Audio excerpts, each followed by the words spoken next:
What is earned value management? You might know this, but why is earned value management required? Hey, this is Praveen Malik from PMbyPM.com, your ultimate resource for the PMP exam prep.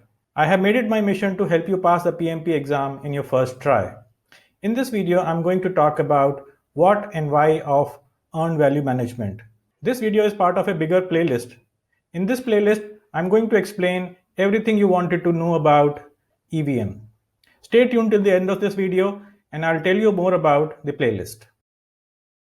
Before you go ahead, please subscribe to this channel and click on bell icon. This way, whenever I release a new informative video, you'll get an instant notification.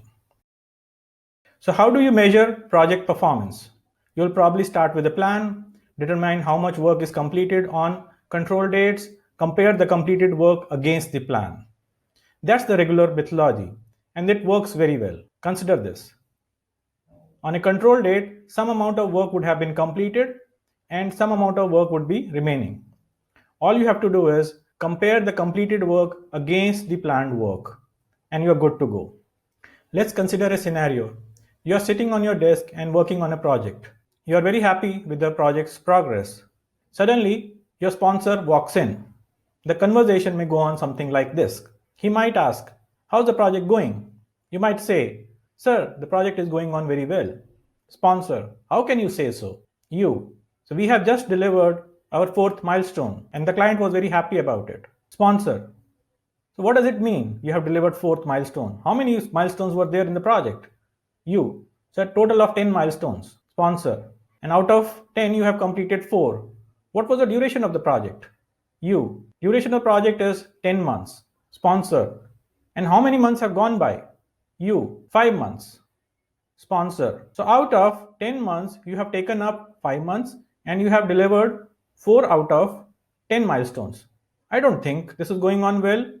You have taken 5 months to complete 4 milestones, whereas you should have taken 4 months to complete these 4 milestones. I believe if there are 10 milestones and 10 months, 1 milestone should be done in 1 month. You are not doing very well, as you say." You, "Sir, this is how we planned. We planned to complete 4 milestones at the end of 5th month." Sponsor, "This is poor planning. You should have planned to complete 4 milestones in 4 months. In fact, you should have completed 4 milestones ahead of time, maybe in 3 months. I don't see how are you going to finish the project. You still have 6 milestones left and you have only 5 months left." You, "Sir, the initial work was bigger work. This is how we planned our milestones. Initially, we were doing requirements and design, which took up longer time. Now the rest of the milestones are shorter. We are confident to complete the project in time." Sponsor, "I don't understand your planning. It seems like poor planning to me." The conversation may go on. You will not be able to convince your sponsor.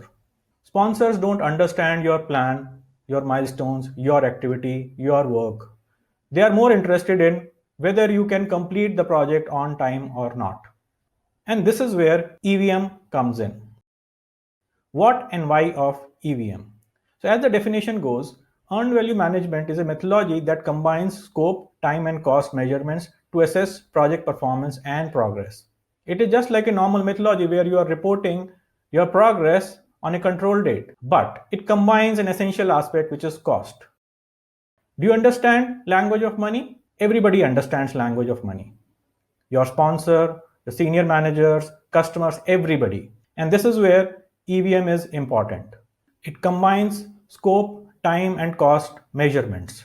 So EVM is a 2-step methodology. You plan and then you monitor and control, just like normal methodology. But there's a twist. In EVM, you define the scope, you estimate time and cost, and then you find equivalence between scope, time and cost. It can be represented by a triangle here. The scope is at the bottom and the cost and time are dependent on scope. So once you have defined the scope, you can estimate cost and time.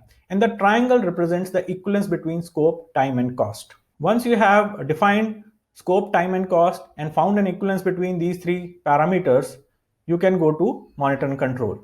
Now before we go ahead, the planning is done for different aspects. In fact, 9 different aspects. In EVM, we consider only these 3 aspects, which is scope, time and cost.